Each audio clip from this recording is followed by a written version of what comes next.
This is not an exhaustive list, so there are plenty of other platforms that I don't mention here, but I just take a few of them that perhaps might be of use to particular authors and share those. I share a few that a lot of people already know about, but then I share some others that aren't quite as well known.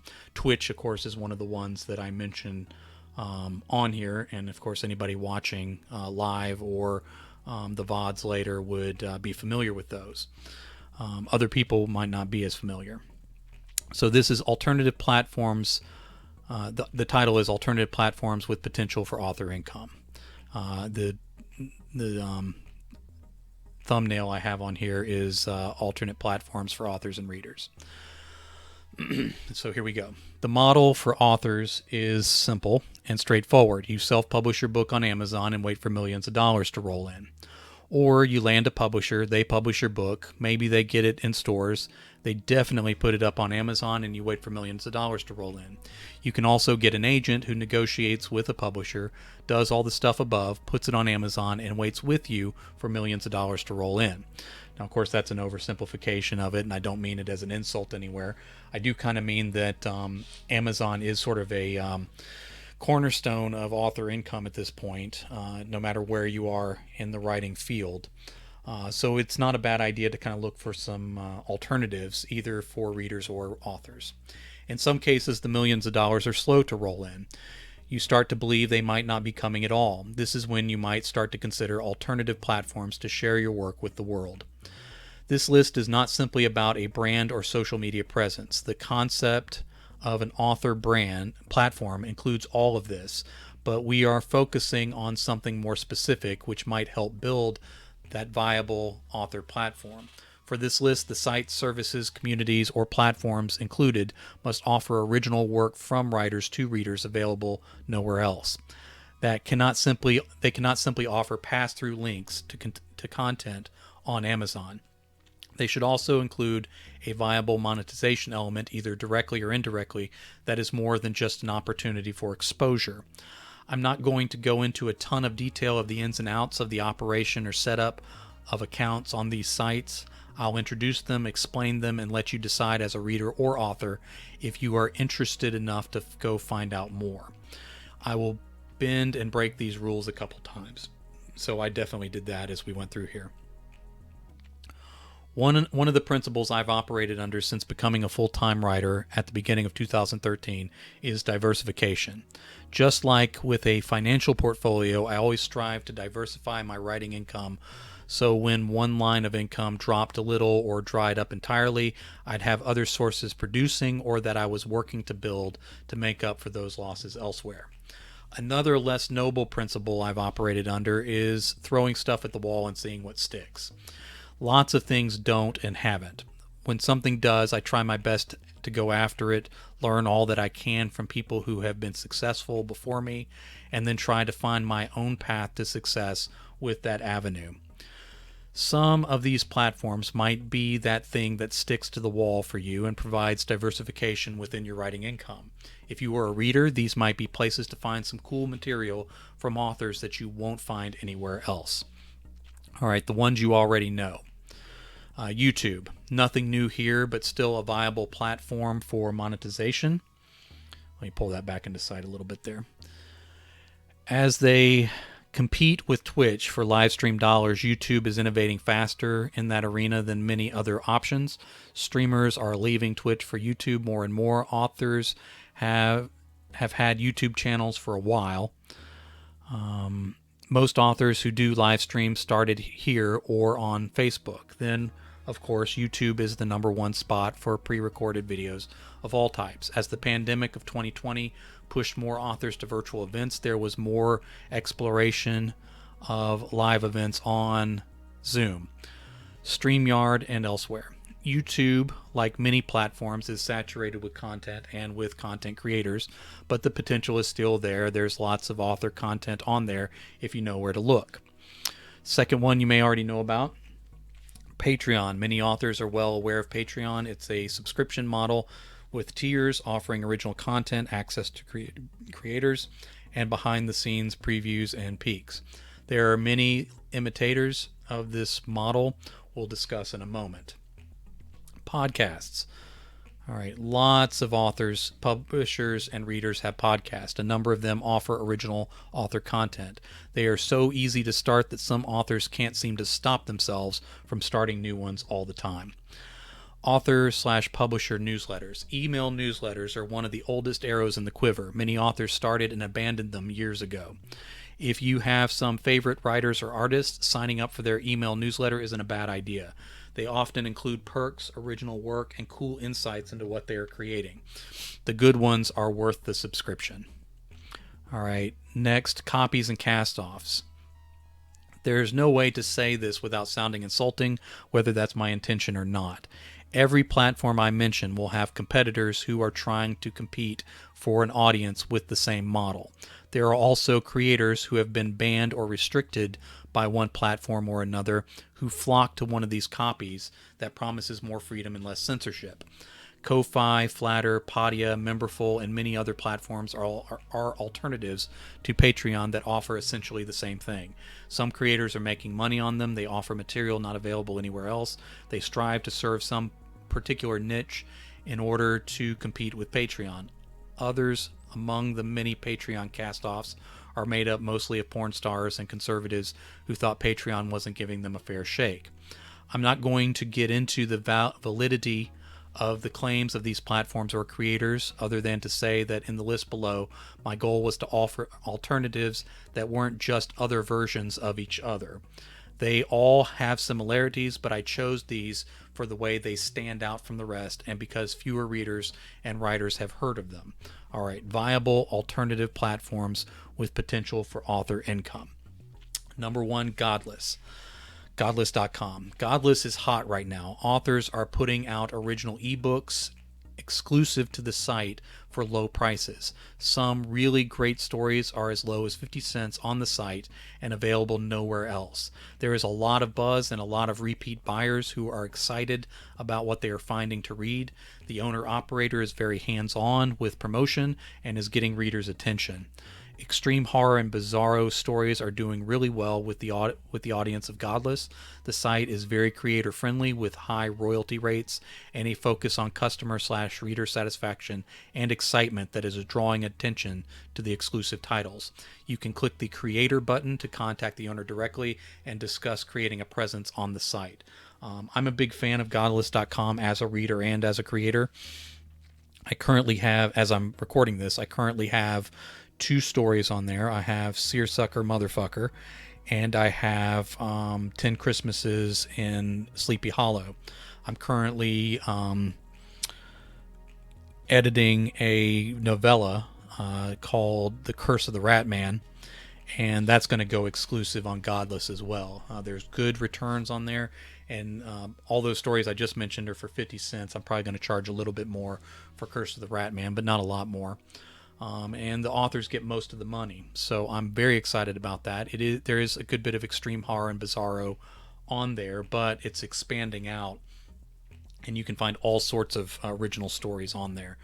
The guy running it is really high energy and is doing a lot to build up that site. So it's a very viable alternative for authors and readers that are looking for something that they really won't find anywhere else. Not just the stories, but the styles and how far the stories go and all of that. I can't speak highly enough of Godless as it is right now.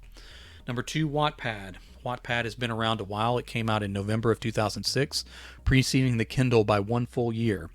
Authors put up all sorts of work on Wattpad. The most popular work on there is episodic or serial stories. It is very well established with a depth of content in any genre readers might want.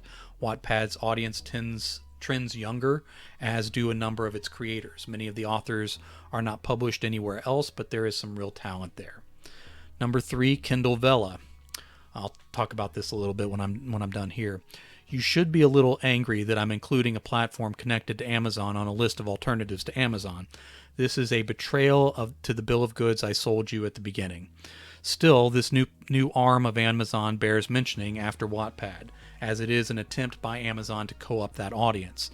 And it is worth discussing because it is so new that it hasn't launched yet as of the writing of this article, or as of the time I'm reading this right now. There is an opportunity for authors to jump in at the beginning. The similarity to Wattpad is also breaking the rules I established earlier for this list. For authors, you can schedule and publish episodes/chapters of an ongoing serial story as long as it has not ever been published anywhere else in any form. These rules are changing a good bit, but like if the searchers or bots or whatever find the story somewhere else available online, they'll take down your story from Kindle Vela. So you're really looking for something episodic that is serial, that is different from anything else you have out there. So it has to sort of be unique to them. The first 3 episodes are free, and the rest after that are paid by a yet as undetermined number of tokens, similar to Wattpad's monetization structure. Where things go from there, no one knows yet. We're still in the throw at the wall, waiting to launch phase for this one. I'm on a couple groups on Facebook that are about Kindle Vela, and so it includes a number of people that have done these styles of stories on other platforms, and they're looking to do something new on Kindle Vela. Again, it's not up for readers yet. Probably in July, maybe August. They haven't really given a set date yet as people are putting stuff on there. I'm putting a couple serials on there, things that I'm going to do weekly. So I'm getting a few episodes up now for when it launches, and then I'll put up new episodes every week for both of those stories. It's a big commitment, but I want to try out this platform and see what can be done with it. And it's one of those things that authors can jump on now and see if they can get some attention with it at the very, very beginning. Again, I don't know what it's going to be because it's not even launched yet. Number 4, Clubhouse. This is an audio-only and invite-only social media platform. A few authors are staking out territory here and using their invites to bring in readers.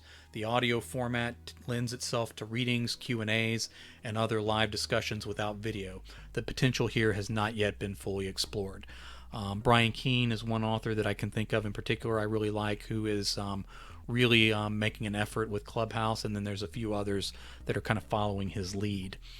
Redact, that's spelled Readict. I think it's, I'm not sure how to pronounce it, but I'll do my best. This operates much like other platforms that offer ebooks. Readict, a combination of the words read and addict, I believe, recently paid a number of bigger name mid-list authors very well for exclusive work. There are quality novels on there available nowhere else.